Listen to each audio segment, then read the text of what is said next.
Hey, what's up guys, it's your girl Van here. Before I go crazy, I'm going to tell you some information about potlatches. A potlatch is a gift-giving feast practiced by indigenous peoples of the Pacific Northwest coast of Canada and the United States. Here is the primary economic system. Potlatches are part of the Heiltsuk, Haida, Nuksulk, Tlingit, Makah, Tsimshian, Nachanoth, Kawa, Kawaku, and Coast Salish cultures. Economic info. A potlatch was held on the occasion of births, deaths, adoptions, weddings, and other major events. Typically, the potlatch was practiced more in the winter seasons, as historically the warmer months were for procuring wealth for the family, clan, or village, then coming home and sharing that with neighbors and friends. This is who hosted potlatches and what they did at potlatches. Only rich people could host a potlatch. The potlatch was the occasion on which titles associated with masks and other objects were fastened on to a new office holder. Two kinds of the titles were transferred on these occasions. Firstly, each numium had a number of positions of ranked seats, which gave them a seat at potlatches, transferred within itself. These ranked titles granted rights to hunting, fishing, and berrying territories. Berrying is in picking berries. This is tribal importance. There were a number of titles that would be passed between numima, usually to in-laws, which included feast names that gave one a role in the winter ceremonial. Aristocrats felt safe giving these titles to their out-marrying daughter's children because this daughter and her children would later be rejoined with her natal numium, and the titles returned with them. Any one individual might have several seats, which allowed them to sit in rank order according to their title, as the host displayed and distributed wealth and made speeches. During this presentation, I will be doing a play about the story known as How Raven Stole Crow's Potlatch. I couldn't find any citations for this story because it had been reproduced so many times. There were also no citations on any of the websites that were about it. Now, what I want all you guys to do, especially you, Karai, is sit back and enjoy the show. Once upon a time, a long time ago, in the Pacific Northwest, there lived a magical bird named Raven. Raven was a shapeshifter. He could turn himself into a man, and then back again into a bird, simply by pulling his beak over his head, like a mask. Raven practiced and practiced, until he could turn himself into any animal. Raven could fool other animals into thinking he was, well, just about anybody.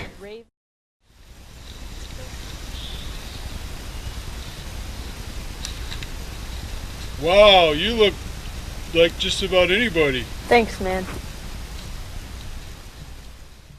Raven was very smart. He had a considerable charm. Wow, Raven, you're so smart and charming, too. He was also a thief and a liar. Hey Bear, look over there.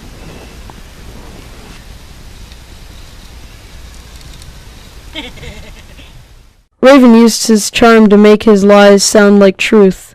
Creatures who trusted Raven often found themselves in big trouble. But Raven did not care. Raven was as selfish as he was clever. One day, Raven looked up at the sky. Winter's coming, He said, in a surprised sort of way. the snows will fall soon. I bet Squirrel has piled up lots of food by now. But when he flew by Squirrel's house, Squirrel hissed at him. Go away, Raven. You're not stealing food from me, not to one single note. Raven spread his wings and soared away. Squirrel's not very nice. I'll go over and check if Bear has any food. He thought. But when Raven arrived at Bear's cave, Bear was sound asleep for the winter. Bear. Bear, get up. Get up, Bear. Please, Bear, are you dead? Oh, no, wait, you're hibernating. Okay, have a good sleep. All Bear's food was stored in his belly. Raven soared off to the top of a tree to think things over.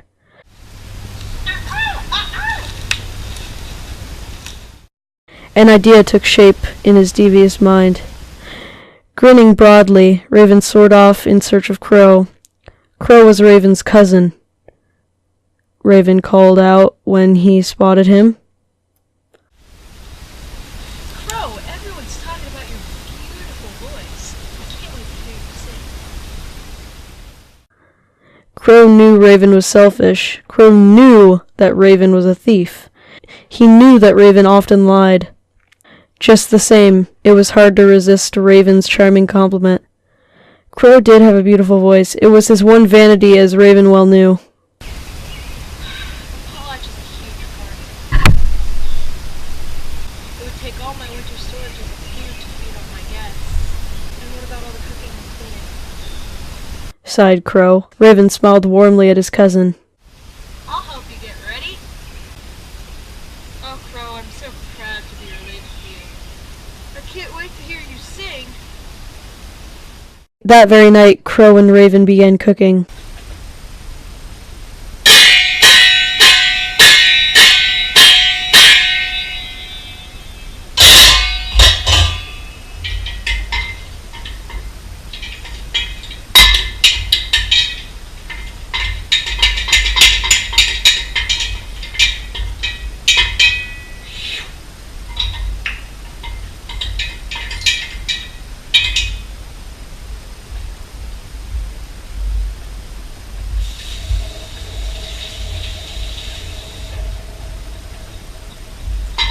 The next day, while Crow cooked and cleaned and practiced his singing, Raven flew all over the forest, inviting everyone to his potlatch.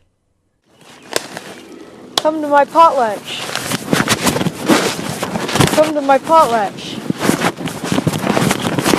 Come to my potlatch.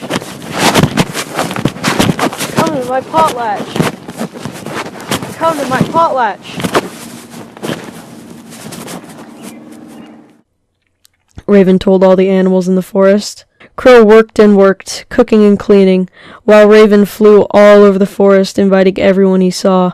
Finally, the big day arrived. Everyone came to Raven's potlatch, except the animals that had flown south for the winter, and the animals that were snoozing away in their caves and burrows.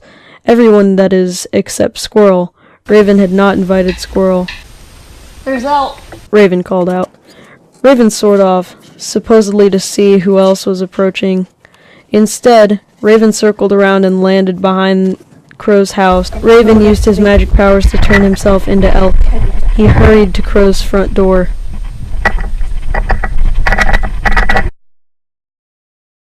"Thanks for inviting me, Crow," replied Raven, who was pretending to be Elk.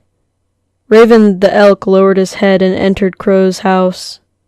Raven flew out the back door, and changing himself into Rabbit, he hopped around to the front of Crow's house. "I'm Rabbit."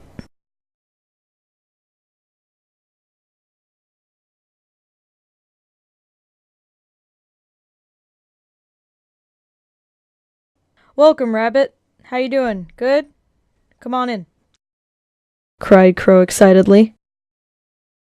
Said Raven, who was pretending to be Rabbit. And so it went. Crow stood by his front door, welcoming what he thought were all the animals in the forest, but really each and every animal was only Raven in disguise. Thank you for inviting me, Crow. I can't wait to hear you sing. Thank you for inviting me, Crow. I can't wait to hear you sing. Thank you for inviting me, Crow. I can't wait to hear you sing. As for Raven, when he wasn't busy tricking Crow, Raven stood at the back door welcoming all the guests to his potlatch. "Thank all you guys for coming to my party. Come on in." Raven was a bit winded from all his running about, but he found the whole thing delightful. No one suspected a thing. When all the real guests had entered through Crow's back door, Raven dragged Crow away from Crow's front door and pushed him into the middle of the room. Everybody, Crow's gonna sing for us. Raven shouted over the noise of the party. Crow's singing received huge cheers. Crow sang and sang until his voice was hoarse. It was a wonderful party. Everyone joked and laughed and ate and cheered Crow's songs. Yes, man! At the end of the party, each guest received a package of food to take home. "Thank you for coming to my potlatch. I'm giving you this bag of food for the winter. And good luck, man." Thank you, Raven. I will take this and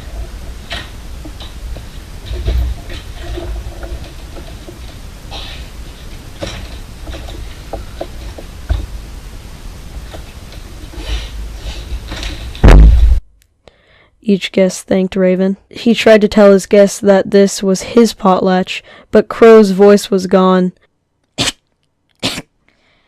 It's my potlatch. Don't listen to Raven, it's my potlatch. No. Come back, it's my potlatch. That winter, as he knew he would, Raven received invitations to many potlatches. Raven had a wonderful time, laughing and eating. At each potlatch he received a package of food to take home, but no one invited Crow. After all, Crow had never invited them to a party. Why should they invite him? Poor Crow. To eat that winter he had to beg scraps of food from the people. Crow could not even tell anyone what Raven had done. Crow had lost his beautiful voice forever. The only sound he could make was a shrill squaw. And that, I'm afraid, did not help him at all. Okay, that's all. What more do you want from me? Jeez. Okay, in all seriousness, I hope you all enjoyed it. And as always, I'll see all you dudes in the next video! Bruh, look at this dude. Wait till you see the. No, no, no, no.